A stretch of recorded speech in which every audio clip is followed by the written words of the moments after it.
SolveYourTech.com, your source for how-to guides and tutorials.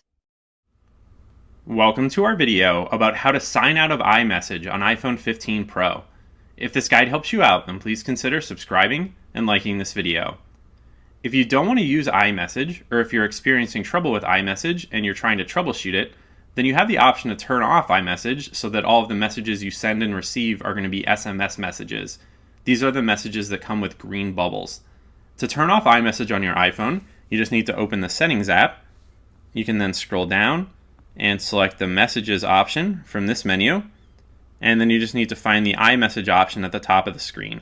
Now you can tap the button to the right of that, which is going to turn off iMessage, and as I mentioned earlier, once iMessage is off, every message that you send and receive will be SMS, which means that it's going to have a green bubble instead of a blue bubble.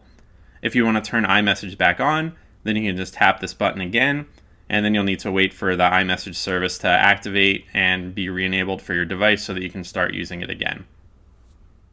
Make sure to like this video and subscribe to our channel to see more tech guides like this one. For additional information on this topic and to read the entire article, click the link in the description to visit solveyourtech.com.